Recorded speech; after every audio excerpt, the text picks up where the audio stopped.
ಕರ್ನಾಟಕದ ಸರ್ಕಾರ ಕ್ಯಾಬಿನೆಟ್ನಲ್ಲಿ ವಸತಿ ಇಲಾಖೆಯಲ್ಲಿ ಏನು ಬೇರೆ ಬೇರೆ ಆವಾಸ್ ಯೋಜನೆಗಳಲ್ಲಿ ಬಡವರಿಗೆ ಮನೆಗಳನ್ನು ಕೊಡುವಂತಹ ಯೋಜನೆಗಳಿದ್ದಾವೆ.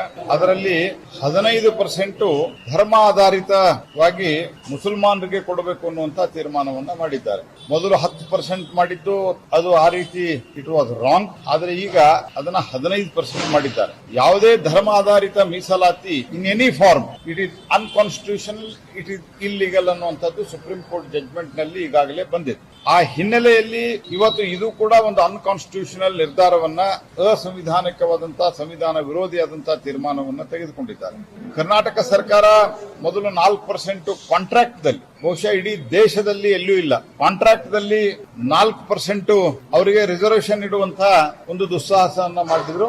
ಈಗ ಇದರಲ್ಲಿ ಮಾಡ್ತಾ ಇದ್ದಾರೆ ವಸತಿ ಯೋಜನೆಯಲ್ಲಿ, ಮತ್ತು ಇದರಲ್ಲಿ ಬಹುತೇಕವಾಗಿ ಪ್ರಧಾನ ಮಂತ್ರಿ ಆವಾಸ್ ಯೋಜನೆಯಲ್ಲಿ ಬರ್ತದೆ ದುಡ್ಡು. ಹಾಗಾಗಿ ಇದರಿಂದ ಉಳಿದ ಸಾಮಾನ್ಯ ಬಡವರಿಗೆ, ಉಳಿದ ಸಾಮಾನ್ಯ SC ST ಗಳಿಗೆ, ಉಳಿದ ಸಾಮಾನ್ಯ OBC ಗಳಿಗೆ ಇದರಿಂದ ಭಾರಿ ದೊಡ್ಡ ಪ್ರಮಾಣದಲ್ಲಿ ಅನ್ಯಾಯ ಆಗ್ತದೆ. ಸರ್ಕಾರ ತುಷ್ಟೀಕರಣದ ರಾಜಕಾರಣದಲ್ಲಿ ಅವರು ಇತರ ಸಮುದಾಯಗಳಿಗೆ ಅನ್ಯಾಯ ಮಾಡಿ ಸಂವಿಧಾನ ವಿರೋಧಿಯಾದಂತಹ ಧರ್ಮಾಧಾರಿತ ರಿಸರ್ವೇಶನ್ ಅನ್ನ ಈ ಅಪೀಸ್ಮೆಂಟ್ ಮಾಡಕ್ಕೆ ಕೊಡ್ತಾನೆ ಹೋಗ್ತಾ ಇದ್ದಾರೆ. ಇದನ್ನ ನಾವು ತೀವ್ರವಾಗಿ ವಿರೋಧಿಸ್ತೀವಿ. ಮೊದಲು ಹೆಂಗ್ ವಿರೋಧ ಮಾಡಿದ್ವಿ, ಮತ್ತು ಎಲ್ಲ ಅಗತ್ಯ ವಿಷಯಗಳನ್ನ ಪರಿಶೀಲನೆ ಮಾಡಿ ಕಾನೂನಿನ ಹೋರಾಟದ ಬಗ್ಗೆ ನಾವು ಚಿಂತನೆಯನ್ನ ಮಾಡ್ತೀವಿ. ಕರ್ನಾಟಕದ ಸರ್ಕಾರ ಕ್ಯಾಬಿನೆಟ್ನಲ್ಲಿ ವಸತಿ ಇಲಾಖೆಯಲ್ಲಿ ಏನು ಬೇರೆ ಬೇರೆ ಆವಾಸ್ ಯೋಜನೆಗಳಲ್ಲಿ ಬಡವರಿಗೆ ಮನೆಗಳನ್ನು ಕೊಡುವಂತಹ ಯೋಜನೆಗಳಿದ್ದಾವೆ.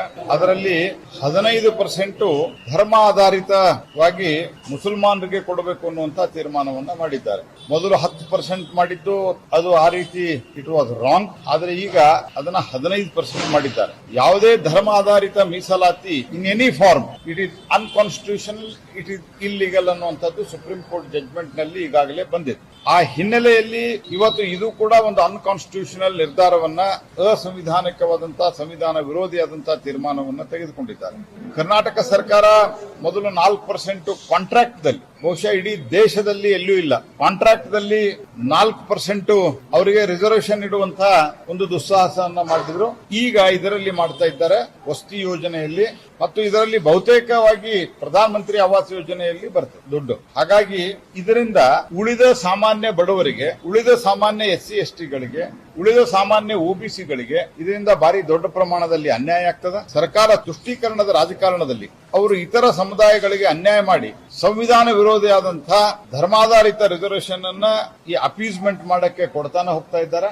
ಇದನ್ನ ನಾವು ತೀವ್ರವಾಗಿ ವಿರೋಧಿಸ್ತೀವಿ. ಮೊದಲು ಹೆಂಗ್ ವಿರೋಧ ಮಾಡಿದ್ವಿ, ಮತ್ತು ಎಲ್ಲ ಅಗತ್ಯ ವಿಷಯಗಳನ್ನ ಪರಿಶೀಲನೆ ಮಾಡಿ ಕಾನೂನಿನ ಹೋರಾಟದ ಬಗ್ಗೆ ನಾವು ಚಿಂತನೆಯನ್ನ ಮಾಡ್ತೀವಿ.